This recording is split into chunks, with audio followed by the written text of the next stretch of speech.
Thank you for watching, liking, commenting, sharing, and subscribing right now. Hello world, I'm Chris Pirillo, and this is the Locker Gnome Daily Report, or TLDR for short, your daily dose of tech news, gadget views, and other stuff the world can use. Could you use my Nexus 7 review? Good, because I recorded it last night and already uploaded it to the YouTube channel. This YouTube channel. Watch it. What's that? You want a preview before you watch the whole thing? Okay, fine. I've loaded it here in the YouTube app available on iOS. Yeah. Google updated the YouTube app on iOS, so now it has native iPad support. It's pretty cool. Sucks less than the first version, that's for sure. Links and descriptions are finally clickable. Or tappable. You'd tap that, wouldn't you? We only have 370 likes for the Nexus 7 review? Did you guys even want me to review it in the first place? Google's also updated their Gmail app, which looks a lot better and makes it a little easier to follow the threads of Google+. I use Google+. Who doesn't? Where else can you find animated GIFs of me? And yeah, I call them GIFs. I'd say that glows. For years, Google's motto has been, do no evil. But do you care if Google is evil? We live in an age where we willingly post everything about ourselves online. Is Google really that bad? I mean, they're just taking your information that you've put out there to be digested and making it easier to be discovered. And of course, selling ads against it. You, with Google, are the product. Oh, sure, you may use YouTube and Gmail, just like the rest of us. It's just that, well, how do you think they keep those services going? Gotta make money somehow. I don't call Google evil, nor do I blame them for their business model. They're a multinational corporation. What are they supposed to do? Some people seem to think that only certain corporations are evil because they drive profit. Oh, and speaking of, is $649 a good price for an unlocked iPhone 5? That's pretty much what I spent on my iPhone 5, and I gotta tell you, I'm very happy with it. Could the iPhone be cheaper? Sure. Is the price gonna stop me from buying it? No. It's a good experience, no matter the price. One day, iPhone, maybe you'll be cheaper. But for now, I guess I gotta pay the price. And for an unlocked phone that pretty much replaces a computer, well, what price would you be willing to pay? And the iPhone 5 isn't the only computer replacement out there. Have you seen the video someone's created about taking the Galaxy Note 2 and turning it into a PC? Size matters not! And for a good experience, neither does price. Have you picked up Windows 8 yet? I know some of you have. Not everybody, of course. Some of you are never going to upgrade to Windows 8 at all. But here's a question I think you could all be willing to answer. Should Microsoft start releasing new Windows versions yearly? I wouldn't mind something like that, if only because, well, I like new features. I actually appreciate the way Google continuously pushes out updates to Google Chrome, to all of their web apps, and even to Android. Plus, I'm used to the way Apple's been doing it.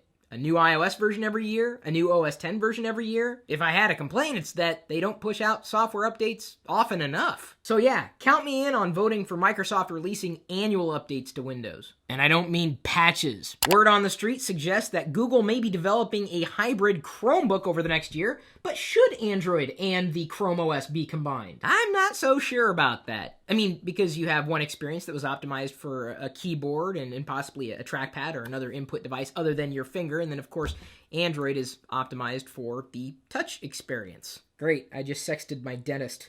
But maybe Google can pull it off in a way that Microsoft couldn't. By the way, speaking of bifurcated UX, I got a hold of a Samsung ATIV and will be doing my initial impressions or hands-on not long after I record this video. I'll be doing it live on YouTube today, and if you didn't catch it live because you weren't following me on Twitter or Facebook or Google Plus for the announcement that I was doing it live, or if you're not already using the Locker Gnome app on iOS or Android, I send out a push notification. See, you can get my updates everywhere.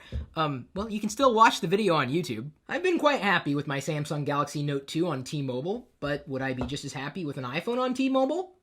Probably. But would you buy the iPhone if it came to T-Mobile? I know there are many iPhone users out there who are still on T-Mobile's network, but you're kind of doing it in an unofficial way because T-Mobile doesn't officially sanction the use of the iPhone. Really, kind of. But I know people are using it. Touch your tongue to mine. You know, to make it official. When you were in school, or maybe you're still in school, are you allowed to use a computer? Back in my day, we couldn't even use a calculator because that was apparently cheating. By the way, Miss 7th grade teacher, you know how many times I've used long division in real life? 0 divided by 0. 0!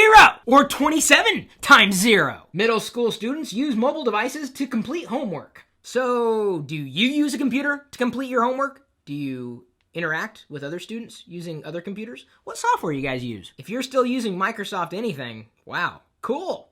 You're vintage. China prepares to grow vegetables on Mars. Cool! Now if only they could get their citizens access to the rest of the internet. Netflix to stream Disney movies. Now that's kind of exciting news, especially if you're a parent. There's a few Disney movies that I haven't watched, although I'd really like to see if they bring all the classics, the ones that I grew up with, or that were, old movies when I was young. Wireless network of cows to keep burps under control. McSweeney and colleagues developed a gas-sniffing submarine that lives in a cow's stomach, coated with a special membrane that helps it survive harsh conditions inside. The plan is to, you can read the rest of the article. This is just too disgusting. Facebook Messenger for Android drops account requirement, taking on SMS and WhatsApp. Gotta tell you, of all the IMs and accounts that I have, Facebook is pretty much the only one I use regularly. $20 cardboard bicycle could change the world, Inventor says. Look at that thing. $20? Impressive! You might not ride bikes, but think of all the people in this galaxy who ride bikes. Or would like to ride a bike, it's just they couldn't afford to get the bike. Yeah, that could change the world. It's not gonna get me to bike, because I live in Seattle, and it's really hilly here. Our question of the day is brought to you by GoDaddy.com. You can get 3 domains for $5.99 by using the coupon code 599CHRIS when you check out, or just click the link in this video's description. Studio 66 Designs asks, why do people care if your Mac or PC is better than theirs? Have you ever had a conversation with a colleague or a friend and you saw them using their computer in some way that you didn't realize could be used in that way and you learned something new? You probably have features on your computer right now that you don't even know exist. This computer, that computer, or the computer I've got my hands on when I do the hands-on with this computer on YouTube in a few more minutes. Oh, it's configuring Windows features. I wonder what features I'll get. Leave your guess below, and of course, if you appreciated anything that we've shared with you today, we hope you would share it with your friends or colleagues, even your enemies. We don't care. We just want you to know that we appreciate your time that you spend with us. So, thank you. We'll see you later.